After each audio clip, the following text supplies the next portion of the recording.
Good evening, everyone. We're going to call tonight's meeting to order. I'd like to begin with an approval of the agenda. The recommendation is that the agenda for February 12th, 2024 public meeting be approved. Can I have a motion, please? Councillor Andrews and Councillor Prendergast. All in favor? And that is carried. Who's got their sound on? Oh, we got it. Okay. Any disclosures of direct or indirect pecuniary interest? Seeing none. We had no closed session today, so we will begin with the singing of our national anthem. I'd ask that you rise if you're able.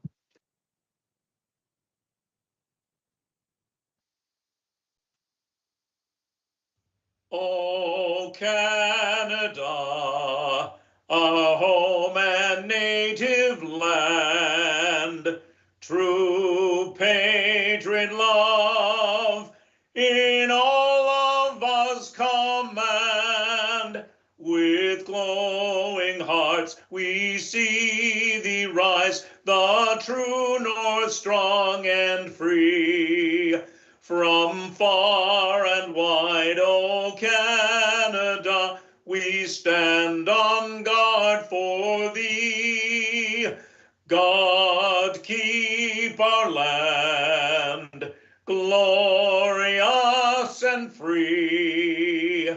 O Canada, we stand on guard for thee. O Canada, we stand on guard for thee.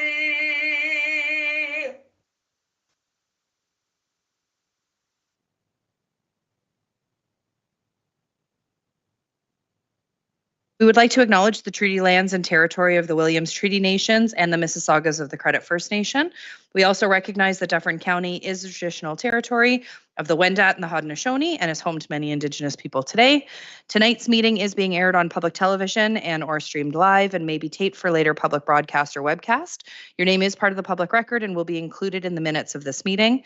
Any member of the public connecting via telephone is reminded to press *6 to mute and unmute. Please remain muted until the chair requests comments or questions from the public. Tonight we're hosting a public meeting and a statutory public meeting, and so I will turn the chair over to Deputy Mayor Taylor. Thank you very much, Your Worship. So tonight we will be having a public meeting on the noise bylaw, and the mayor just outlined some of the procedures, but given it's a public meeting, I will repeat. So anyone who would like to speak to this matter can call 1-289-801-5774 and enter conference ID 487-346-145#. Callers will be invited to provide their questions or comments following the conclusion of the meeting presentation. Any member of the public connecting via telephone is reminded to press *6 to mute and unmute, and anyone who wants to be notified of further consideration of this topic to submit their name, phone number, mailing address, and email address to clerksdepartment@orangeville.ca or call 519-941-0440 extension 2276 and reference noise bylaw. Note that any information collected is a matter of public record. So at this time, I'd like to call on Carrie Cunningham, who will put on a presentation. Carrie is the Bylaw and Property Standards Officer for Corporate Services. Ms. Cunningham.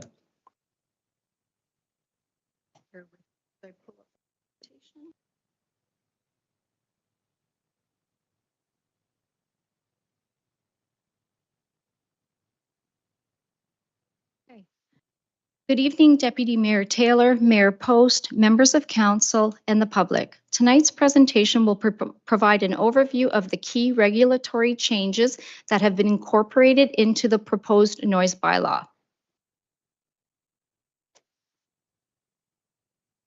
The current noise bylaw was adopted in 1996. Since that time, community expectations and current legislative requirements have changed, resulting in a need to modernize the existing bylaw to address various types of noises resulting from technology improvements of music playing devices, technology improvements that have created the ability to modify cars, construction and property maintenance activities and equipment.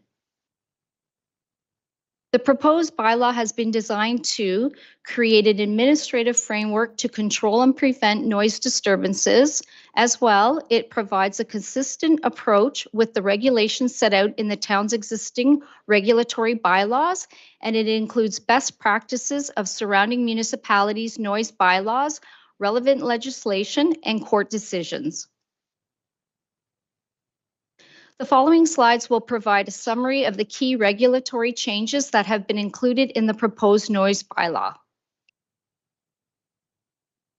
To provide clarity and stronger enforcement measures, several new definitions have been added to the proposed bylaw, which include a definition for construction, construction equipment, domestic tool, lawn maintenance equipment, motor vehicle, noise, off-road vehicle, point of reception, special event, and vehicle.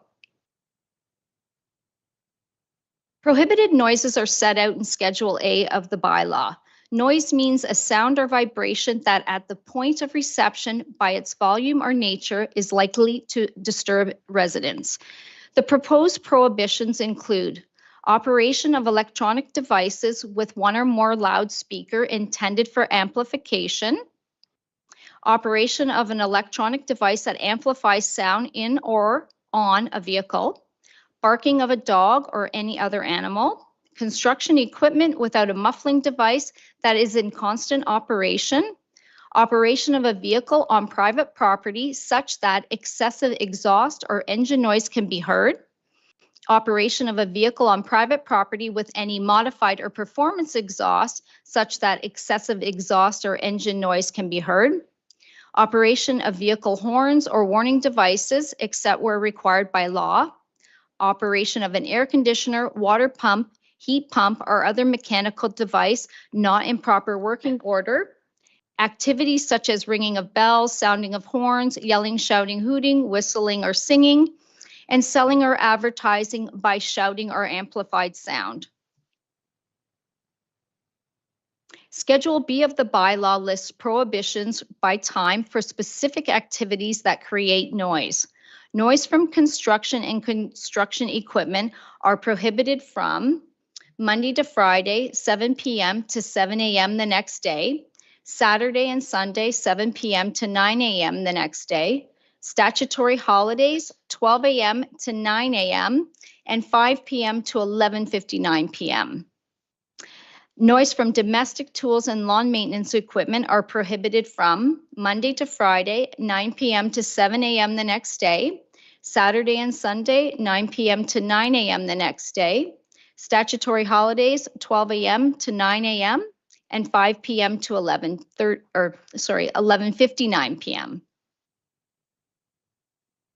Schedule C is a list of exceptions to the regulations set out in the noise bylaw. Noise created from the following activities are exempt from the bylaw and include special events when a permit is issued by the town in accordance with the Parks and Events bylaw, a generator in operation during an emergency power outage, snow removal equipment or activities in the process of removing snow, the ringing of bells, chimes, or clocks associated with religious institutions or public buildings, town operations, services, or activities, essential service or work being conducted within the town by a public utility, the County of Dufferin, or the provincial or federal government, and a certificate of approval issued by a provincial ministry.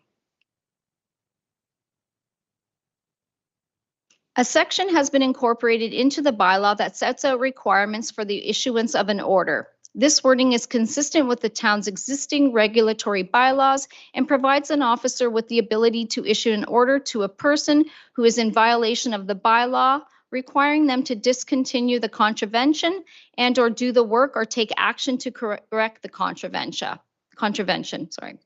Also, the enforcement and penalty provisions of the bylaw have been updated for consistency with current legislation. The proposed noise bylaw aims to strike a balance between respecting property owners' rights and ensuring that the town continues to be a safe, inclusive, and enjoyable community for all residents. At this time, staff would be pleased to answer any questions or receive any feedback that you may have. Thank you. Ms. Cunningham, thank you for your presentation. So at this time, I'd like to invite questions from the public on this matter, and any member of the public connecting via telephone is remembered to press *6 to mute and unmute. Would anyone from the public like to speak to this? Yes, please, sir. Let's come up and please state your name and address and then ask your question.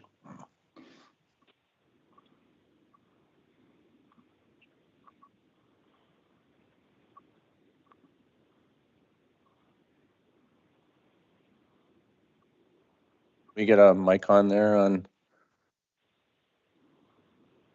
Yep.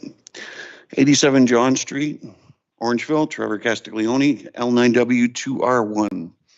My question is for bylaw. When you're coming up with the vehicle noise limits and so on and so forth, who determines what that limit is? The town of Caledon has one and has had one for quite some time of, and I could be wrong, but it's 80 decibels and virtually non-enforceable.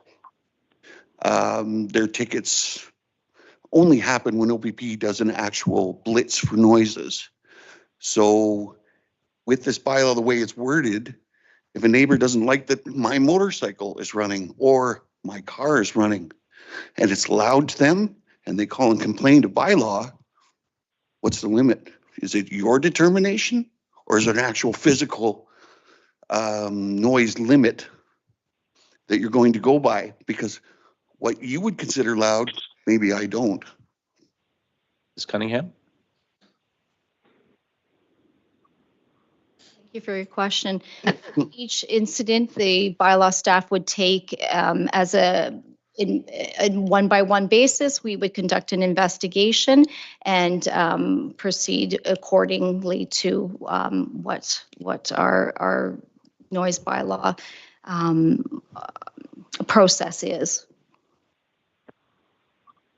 I don't think that really answers how there's going to be any type of penalty if there's a neighbor that is disputing whether there's a noise or there's not a noise, because we all know bylaw is not going to respond at 8, 9 o'clock at night because it can't even get bylaw right now to respond for people parking on the wrong side of the road. Anything further from staff? Mr. Smith, did you want to speak? Are you waiting? Yeah, I'll just comment. The point of a public meeting is to answer questions if the answer is easily accessible. If it's not, we take the feedback, and when we come back and present a final report, which will summarize the comments from the public and our responses, then that's when it is presented back to council. So many times the questions are just an input in. We take them, we record them, and we respond to them as part of the final report. Very good. Councillor Andrews, did you want to weigh in on that as well? I can, would you like me to hold off until council? Because there may be. Council's at the end. If you. Okay, there may be other. Okay, why don't we do that then? Yeah, thank you. Okay. One last quick question. In regards to the statutory holiday for lawn maintenance, now we're a commuter town. A lot of people aren't getting all kinds of holidays and so on and so forth. A lot of people do their yard maintenance and things like that on statutory holidays or whenever they possibly can. I like that the hours have been changed so that it was a little bit later for those individuals that are having to commute back and forth, getting back into town at 6 o'clock at night and things like that. The statutory holiday with the limitation on those hours, I don't think it's sensible. There's a lot of people that just don't have the time to be doing it unless they're lucky enough to have a statutory holiday. That's all. Very good. Thank you for your comments, Trevor. Anyone else from the public that would like to speak? Please come forward. State your name and address and then ask your question, please. Yeah, Matthew Smith, 38 McCarthy Street. My question is involving the enforcement, because I believe currently bylaw requires you to have basically like a log of noise violations that has to get submitted to them. Is that still going to be the current procedure for this? Ms. Cunningham, do you want to comment on that? Yes, through you, your worship, to the delegate. We have on our website the list of our process, and at this time there's no intention of changing that process. Okay. Very good. Thank you. Thank you. Anyone else from the gallery? Yes, please come. Oh, one of you come on up. Very good. Just let us know your name and address and then ask your question. I have a comment. Can you let us know your name and address? Yep. So hello, Mayor, Post, and Council. My name is Liz Corvo, and I live at 187 Credit Creek Boulevard in Orangeville. First of all, I'd like to thank everyone involved in looking at updating the bylaw. I would like to speak about my experience with noise in my neighborhood. I have been in contact with the OPP, bylaw staff, and animal services multiple times over the past few years due to loud music being played and dogs being left to bark for extended periods.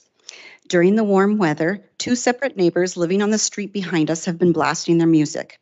We frequently lose use of our backyard due to this disturbance. It's been frustrating paying thousands of dollars for property tax when we can't use it. The music can also be heard inside our home. It has been so loud that we can hear it in our basement, in our children's bedrooms when they are trying to sleep, and even through my headphones when I was teaching my kindergarten class online during the height of COVID. During one particular summer, there was a total of 26 separate days when they would blast their music. We have asked them to turn off their music several times. Several of our neighbors have asked them to turn off their music. I have contacted the OPP at least 10 times, and the bylaw has been contacted several times. None of this seems to faze them, as they will be visited by the OPP, and later in the same day or the next day, music will be blasting again. There is no remorse or permanent changes in behavior. In fact, after being spoken to by a bylaw officer, one of the residents proceeded to get in her vehicle and very slowly drive by ours and our neighbors' homes, most likely in an act of intimidation. On another occasion, OPP informed me that the same woman screamed and swore at them after being asked to turn off the music. As you can clearly see from our experiences, there has been no respect of authority, and only when officers have been mentioned financial repercussions has the behavior temporarily decreased, only to start up again. Another issue of importance to mention is not requiring complainants like myself to attend court for charges to be laid. Some people are in a position in which they can take a day off of work to attend court. However, most residents are not. Most people cannot take time off of work when they are sick, let alone a day to attend court in order to deal with unruly neighbors. This is an equity issue. Those who aren't well off financially aren't less deserving of a peaceful neighborhood. Attending court is a burden most residents don't want to deal with and can't deal with. I have mentioned this inequity to bylaw and have been informed about a process called administrative penalty. From my understanding, implementing an administrative penalty would avoid people from challenging the bylaw. It is more efficient and quicker. I have also mentioned this to an OPP officer, and he agreed that a schedule of fines would be helpful. I ask that council consider this, as one resident's non-compliance of a bylaw should not affect another resident's ability to go to work and earn a wage because they have to attend court. Orangeville residents should not have to jump through several legal hoops in order to get peace in their neighborhoods. Getting noise to stop should not be burdensome or a long process of filling out forms for several weeks, gathering multiple sources of evidence, and rallying neighbors to back you up. Bylaws should be able to be quickly enforced by both bylaw officers and the OPP. Since bylaw officers may not be working in the evening or on weekends, I ask that OPP be given authority to enforce this bylaw. In conclusion, I'd like to say that one resident's fun should not take precedence over another resident's peace, comfort, and sanctuary in their own home. I'd ask that implementing an administrative penalty or a schedule of fines be considered. I'd also ask that both bylaw officers and the OPP be given the same authority when dealing with a noise bylaw. Thank you very much for your articulate comments. That's very well done. Any comments from staff on that, or do you just want to take that as feedback for now? Okay, why don't we do that? Appreciate that very much. Yes, come on forward.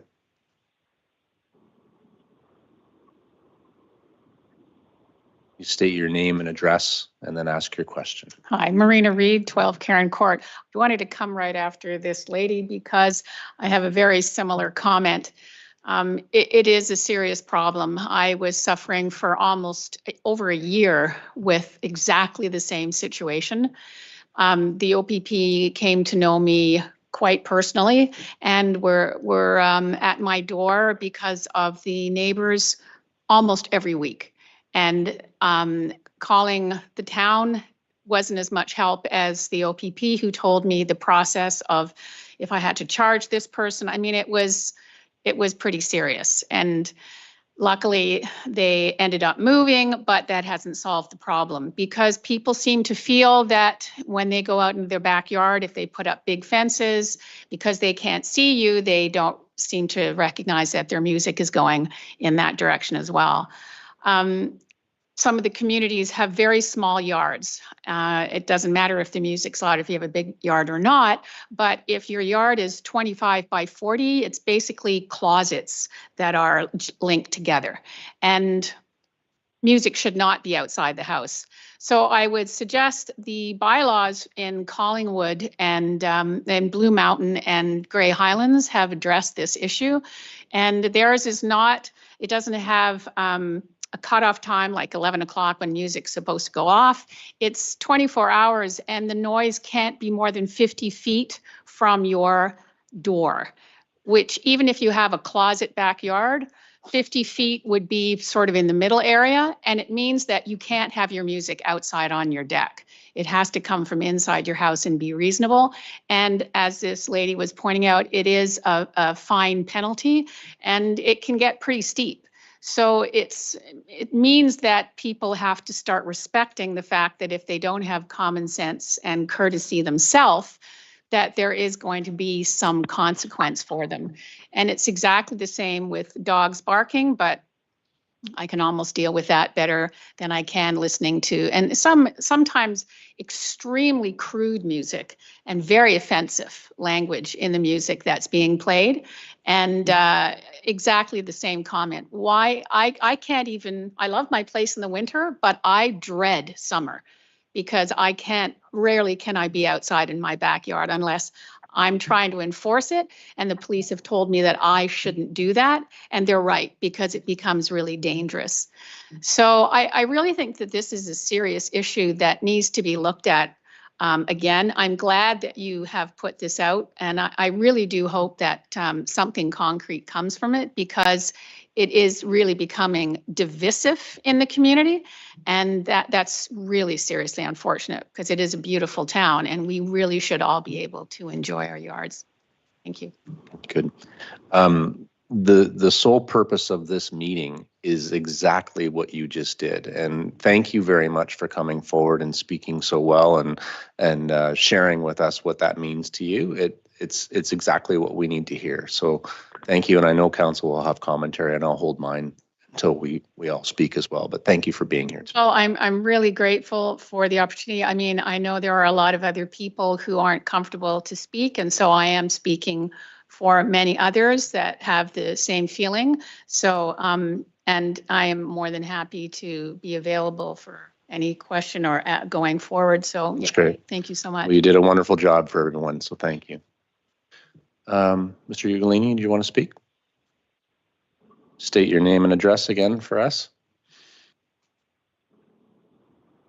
Ugolini Rick, Cedar Drive. Good evening, Deputy Mayor, Mayor Post, and council members. There's one thing I see missing from this noise bylaw, and that's fireworks. And we briefly talked about it at a town hall meeting, I guess a couple of meetings ago. And if I remember correctly, I think, Mayor Post, that you said it was going to be looked at in the future or this year. And I'm just wondering why it wasn't part of this.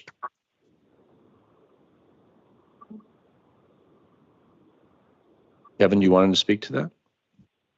Sure. Through you, Deputy Mayor, to the I should note that our bylaw not only lists a number of activities that are prohibited, it's the proposed bylaw.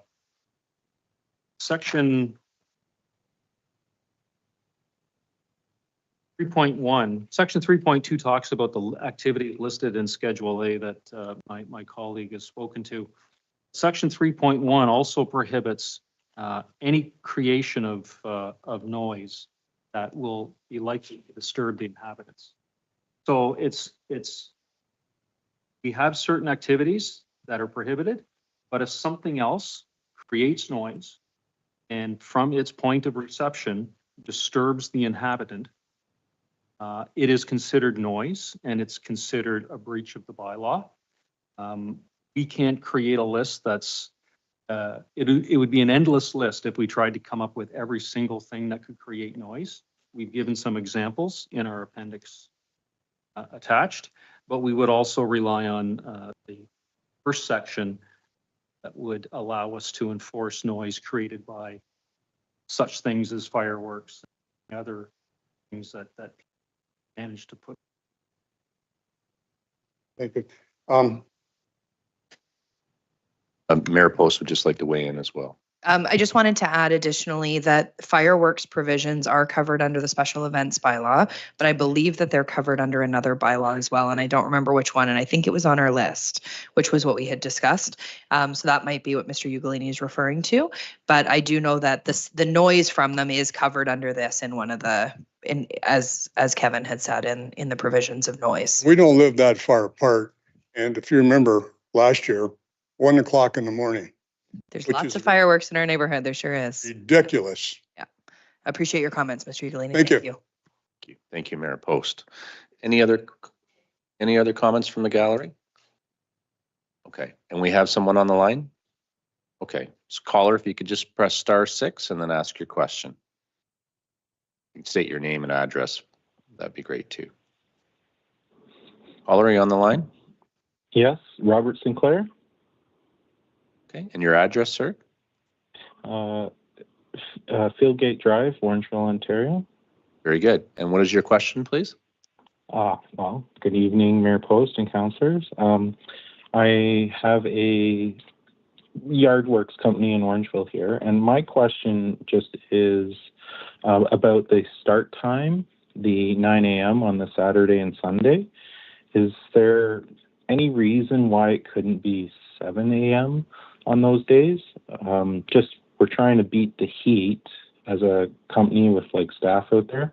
We're trying to beat the heat of the afternoon, but also work longer days. And we're always worried about rain days, you know, Tuesday, Wednesday, Thursday, and then we have to work longer when it's, you know, sunny out. So that was my only question, is for businesses. And also, we mow a lot of grass on like commercial properties on the weekend so that they're all ready for Monday morning. So they're looking good all week. And just the 9 a.m. start time, I just wondered if that could be considered pushed back to, you know, 8 or 7. That was my only comment. Thank you very much for that. Ms. Cunningham, did you want to speak to her, or do you just want to take his feedback? Sure, through you, your worship.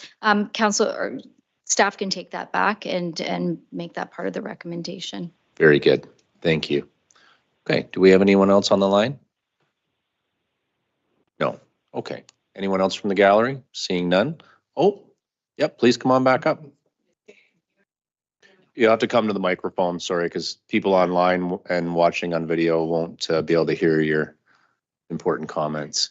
Sorry, I just wanted to comment on what was just said about the yard work.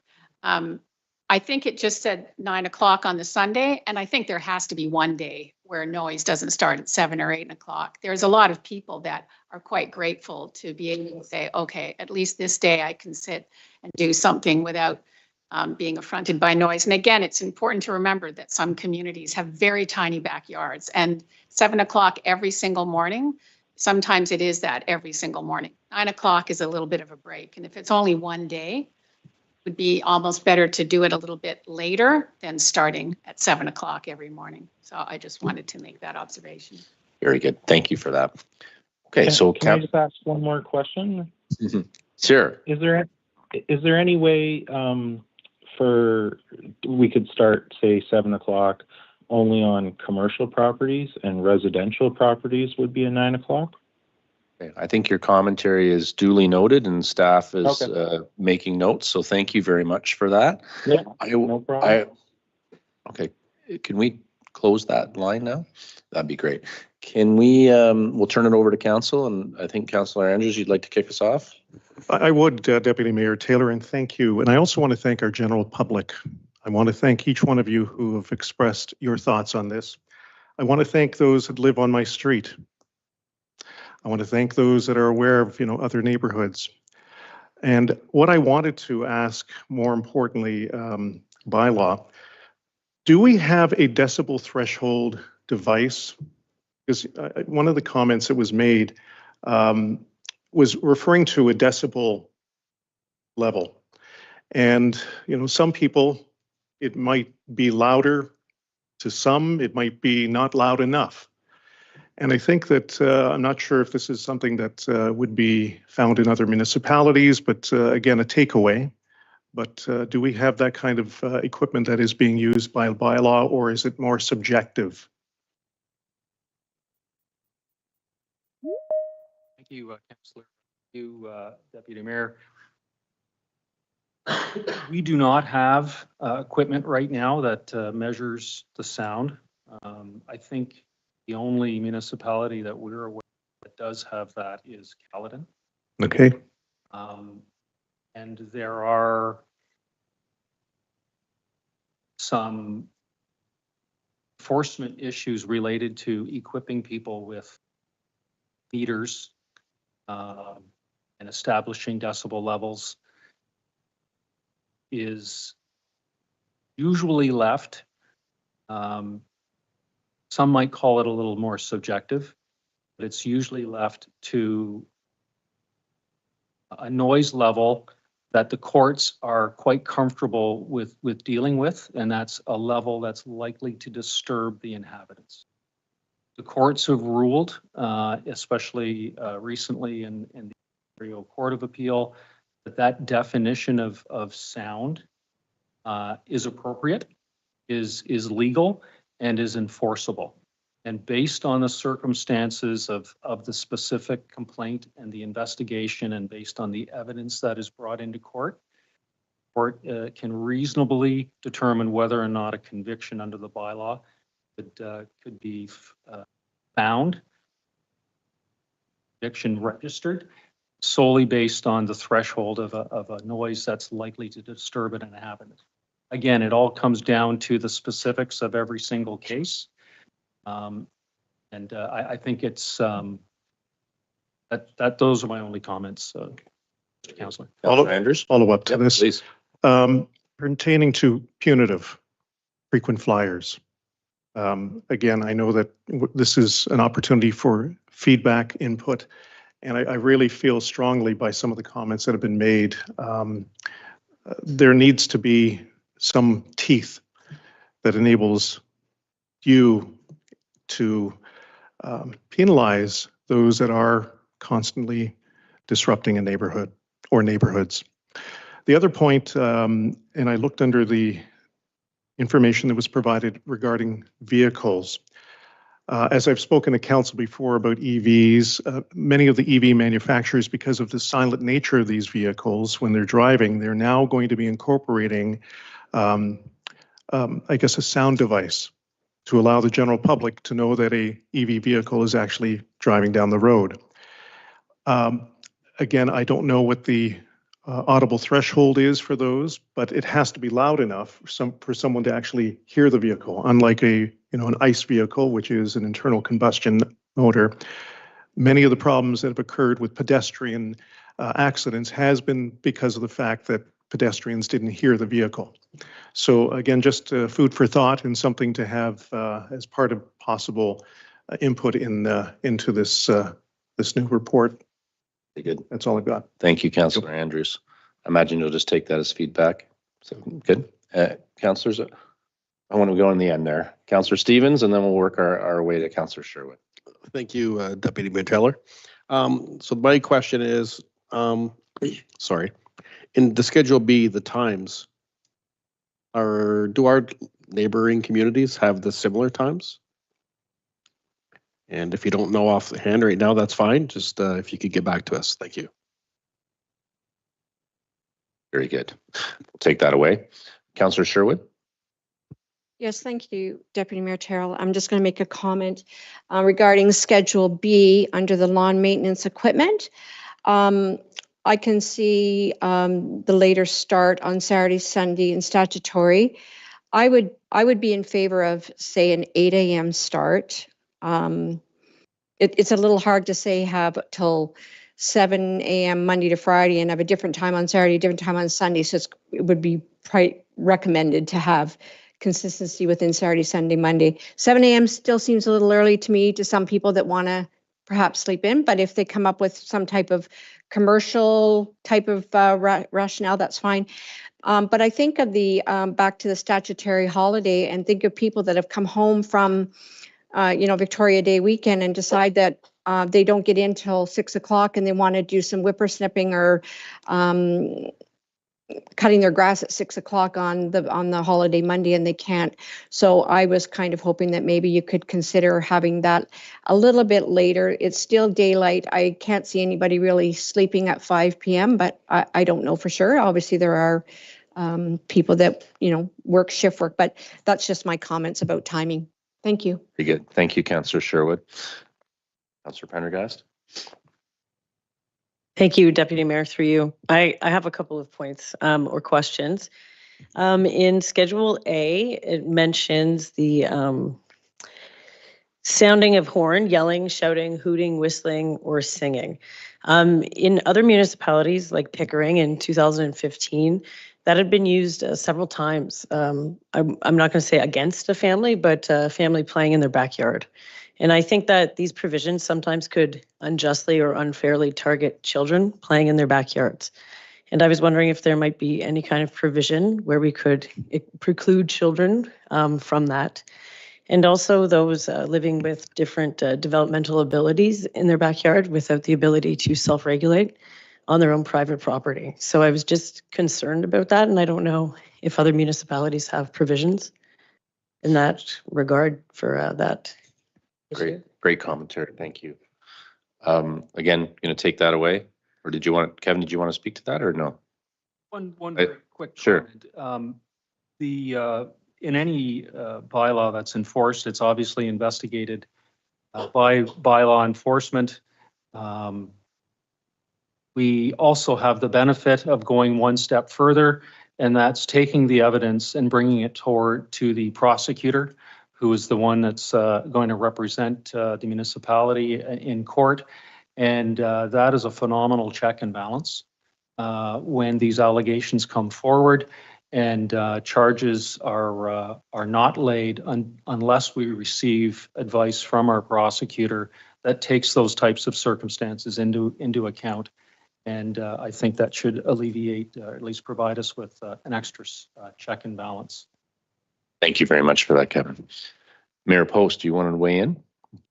Just very briefly, I have one quick comment. And first of all, I want to thank the community for being here today. You've covered off a lot of the notes that I had already written. So I appreciate that. I also believe that there's an opportunity here for a schedule of fines or an administrative penalty to be issued. One of the pieces of feedback that I've heard consistently from community members with the current noise bylaw is, and from the sounds of it, it's going to continue in this one, is the logging process that I've heard significant feedback from the community that that's a really tedious and labor intensive and a lot feel unnecessary part of complaining. It can be very repetitive and very tiresome when you're dealing with the same neighbors over and over and over and over. And keeping some sort of a log is a really great process, but I've heard feedback that it's been challenging. So I just wanted to provide that as well, just from the community members that I'd heard from. Thank you very much, Mayor Post. So I guess I'll go last on this. Couple of thoughts. It does speak in here. Actually, first of all, I see Gary Vipon here, and you're not saying anything, but I hope you're happy with the bylaw. You were one of the main people in our community who wanted this to be addressed. And as I read it and talking to you and spending the time with you that I did, I think it does address it. Now it's a matter of, do we enforce it as we go forward? And my idea is I'm wondering if there's a way to approach the body shops or the modification shops and explain to them that what they're doing is actually against our bylaws and illegal for them to do. Because if they're actually doing it in our community, and I know there is some businesses who do, they're contributing to a problem that we're trying to eradicate, right? So I'm hoping as feedback that could be brought in some sort of way. My other commentary, and there's just such great comments from the public, but it's about, there was comments about common sense, and that resonates with me because the sad thing is it's not necessarily common to use sense when you're dealing with other folks, and the idea of the music and candidly, maybe it speaks to my age, but I find some of the language and themes inappropriate as well. And it's difficult to sit in your yard and listen to that. So I guess my hope would be is that we could be more stringent when the bylaw officer comes I don't want a lot of warnings. I know that's not amazing. Maybe it says, hey, this is a gift of Deputy Taylor. Don't vote for him next time.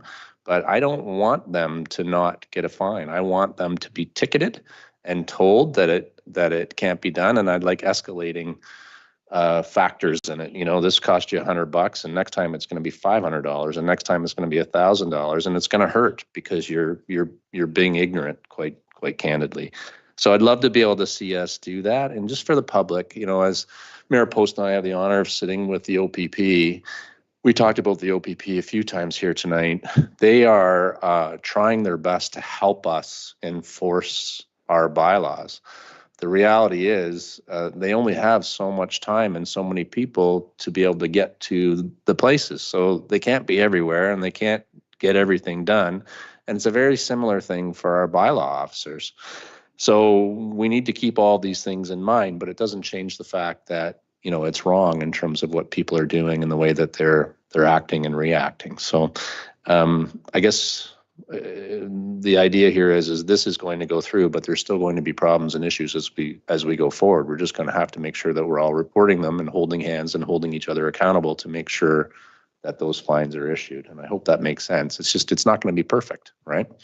As we go forward. So anyway, the last thing I would say is thank you very much to you, Kevin and Carrie, for being here. And the public needs to realize what professionals the two of you are and how lucky we are to have you representing us and helping us with the bylaw enforcement. So thank you very much for being here tonight. And, you know, I guess after this one, we don't require you to be here. So if you'd like to go and enjoy your evening, please do so. Okay, thank you. Okay, so I think that closes that off. Oh, did you want to speak? Oh, yeah, Councillor Sherwood, please.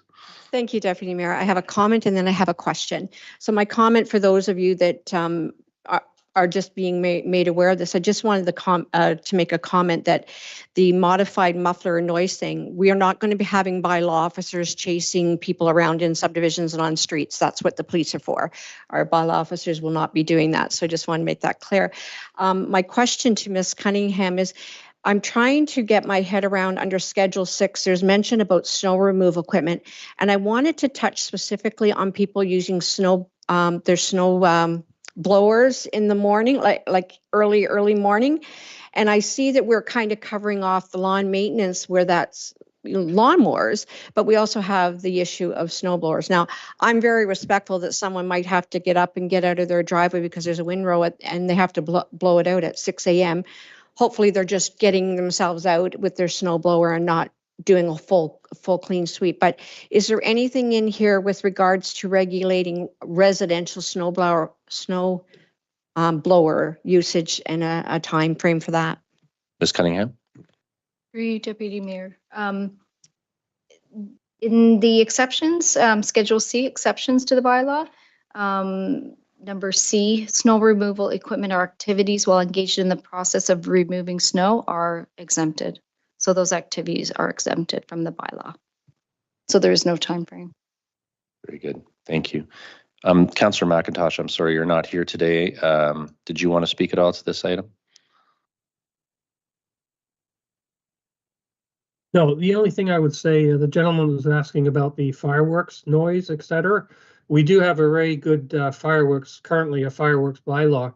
And for example, at 2 o'clock in the morning, that is illegal. So that is actually against the fireworks bylaw. So just for information. Thank you. Very good. Thank you. Okay. So I think that closes this matter. Any other comments? No. Okay.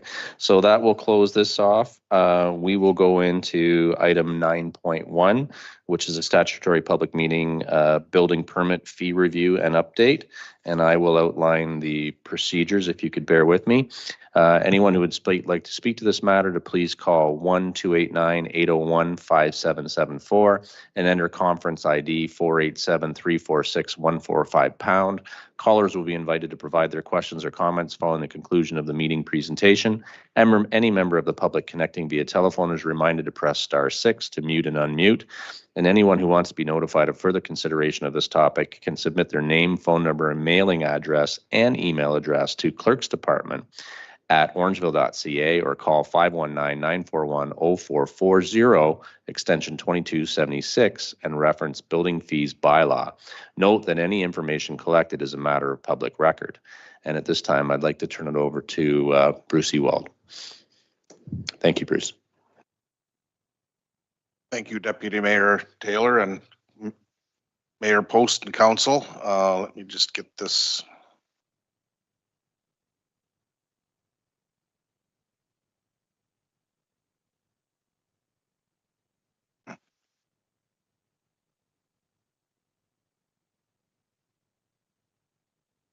So this is regarding the building permit fees for the town of Orangeville. The current fees have not been increased in 10 years. They were reviewed and slightly modified 5 years ago, but there were no increases at that time. The legislation under the Building Code Act provides municipalities with the powers to impose these fees through the passage of a bylaw. Mr. Ewald, are you sharing your presentation or no? No. My apologies, I thought it went up there.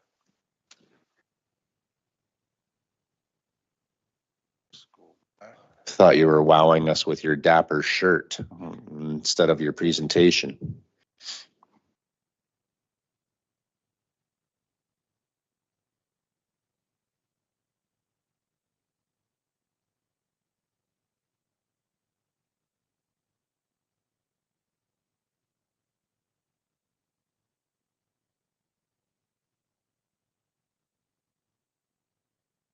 My apologies, I wasn't looking up there, I was looking down here. I thought you were testing us to see if we were paying attention. Okay, the last internal review was conducted in 2019. As I mentioned, the fee schedule was modified, but the fees were not increased. And an increase in the current building permit fees is needed to ensure sufficient fees are collected to fund the service. Building permit fees are collected at the time of permit and are structured in a manner that offsets the cost of building code administration. Given recent activity levels within the building division and the ongoing cost to provide services, the dedicated reserved fund for building services has been decreasing over the past number of years. Proposed fee changes are outlined within the attached schedule. The proposed fees were based on a thorough review of resources required, including by position type for the various required permit types, and estimating total operational and capital costs. It's our recommendation that the reserved fund equal approximately 1.5 to 2 times the annual direct costs of the service over the 2024 to 2028 forecast period. Based on municipal practice in the province and decreases in building permit activity in the town during the past economic downturns.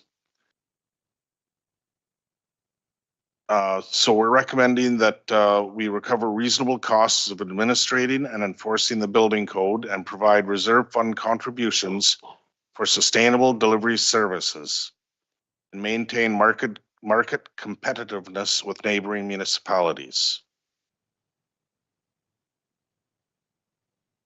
The new fees were compared to several adjacent municipalities to ensure reasonable alignment with the neighboring communities. The proposed updates to the building fees bylaw will help to promote sustainability over the long term with the building division. This is just an example of what our fees are now compared what they will be compared to Dufferin and Caledon. We did look at about 6 or 7 other communities, but our 2 closest neighbors being Caledon and Dufferin, we utilize them to the most part. And this is just proposed. What we did was we took some structures that were just built in the past 2023 and we compared them to what the permit fees would have been in 23 to what they would be with these new permit fees to give you an idea what the increases would be. And if there are any questions, I'd be happy to answer them. Thank you very much for that. Does any one from the public wish to speak on this matter? Oh, seeing none in the gallery. Anyone online? No? Okay, I'll turn this to council. Any questions, council? Councillor Andrews and then Councillor Sherwood. Thank you, Deputy Mayor Taylor. Mr. Ewald, thank you very much for this presentation. Also, thank you for communicating to some of our residents who have contacted me and probably some other members of council as they are going through some renovations. And in particular, as I chair the homelessness committee, it's kind of evolved into affordable housing. And so thus the interest of some of those that are trying to solve this problem have been to create legal basement apartments. And again, I know that some residents have been in touch with the department who are looking at it, for the next couple of months. But how do you typically communicate to the public on the necessity of having appropriate permits? Because we know some stories that, we've had individuals that may have created an illegal. But just for the general public and refreshing council's perspective, how is this communicated to the public so that they're adhering to the process?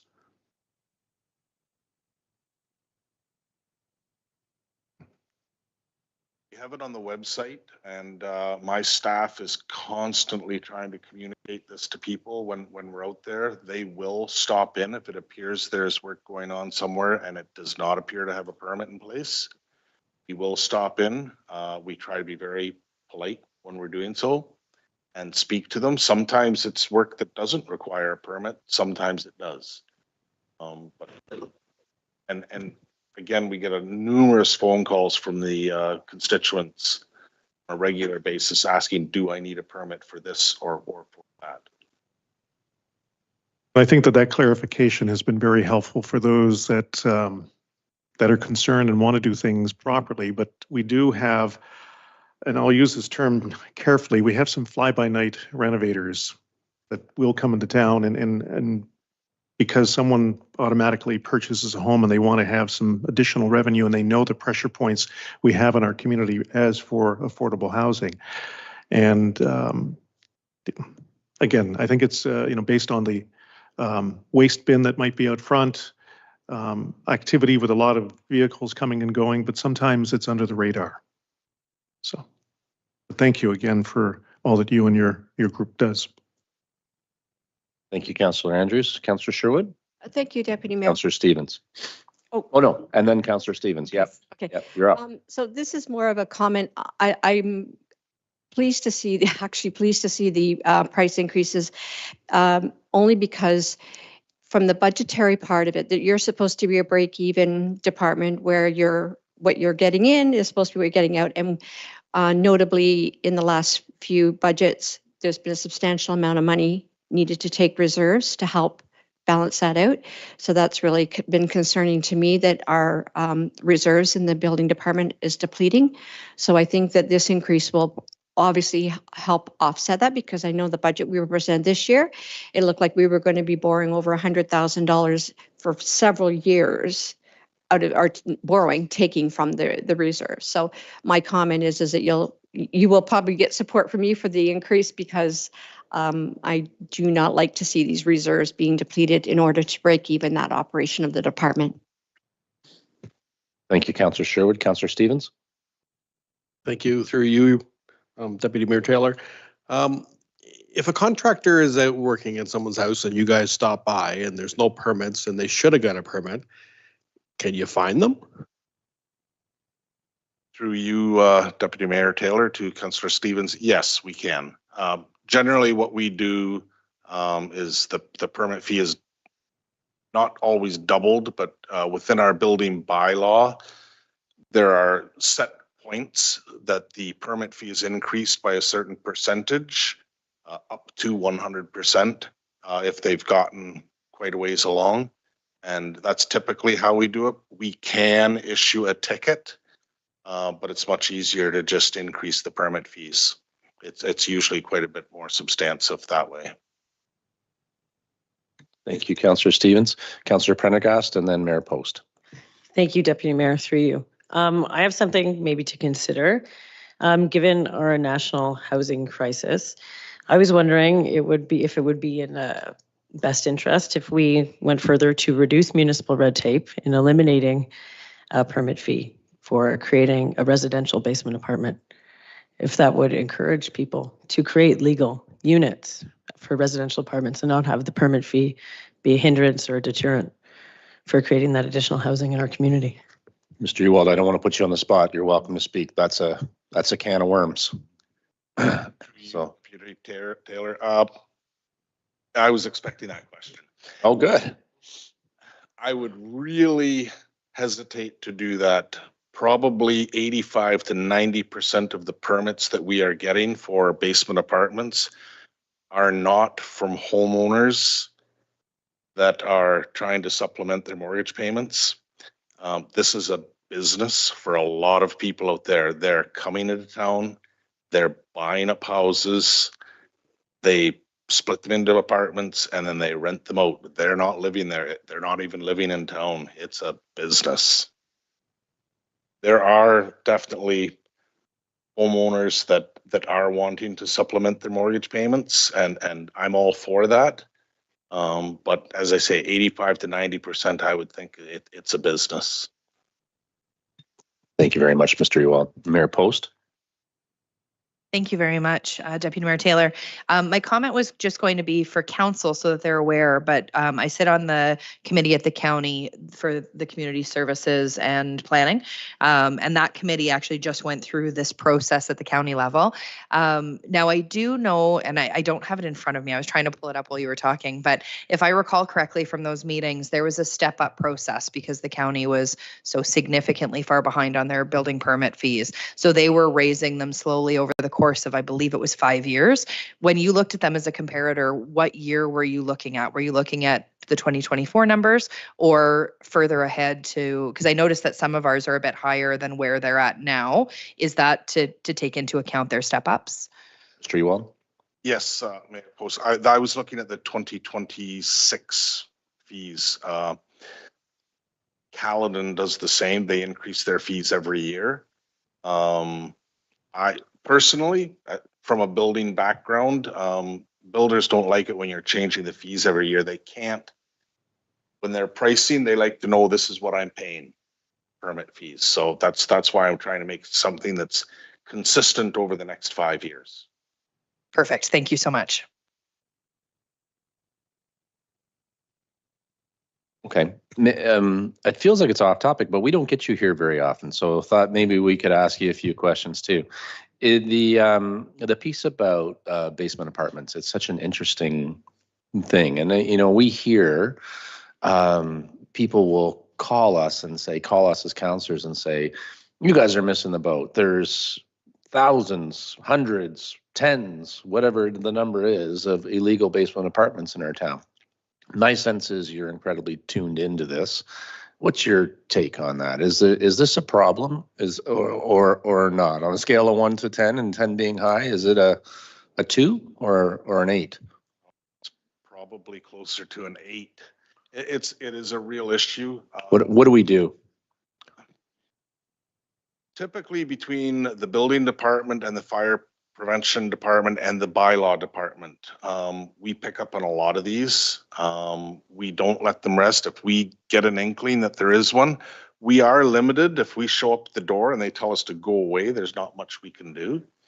But if we can, we've been very successful in most cases in getting the permits put in place and getting the building brought up to current code standards. But yes, there are a lot of what I would say secondary dwelling units that have not had a building permit. So if I may, what do we do then? Do we need to blitz the town? Do we put a snitch line in? Do we what would be next steps? I don't think there's much more that we can do than what we are doing. Even if we get a lot of calls even from Public Works when somebody calls, I need extra tags for my garbage. We get a call. Do they have? Yeah. Do they have a permit for the second unit so that we can give them extra tags? Yeah. When we get that, we go out and investigate to determine, is there a secondary dwelling unit? Very good. Okay, I appreciate you indulging me. I know we're off topic. I feel like I'm going to get lectured that I'm off topic. Is that why you want to speak? Because I know that I'm off topic. Okay, we didn't have that conversation. This is a talking about raising our building fees. So, okay, any other questions, comments? No. Okay, at this time, then I'll turn the meeting back over to Mayor Post. Thank you very much, Deputy Mayor. Guess I have to get my stuff back. Here we go. Okay, so all that we're down to is the confirmatory bylaw. So the recommendation is that the bylaw be listed below, be read 3 times and finally passed. A bylaw to confirm the proceedings of the Council of the Corporation of the Town of Orangeville at its council public meeting held on February 12th, 2024. Can I have a motion, please? Councillor Stevens and Councillor Sherwood, questions or comments? All in favor? And that is carried unanimously. And a motion to adjourn, please. Councillor Andrews and Deputy Mayor, all in favor? And we are adjourned. Thank you very much.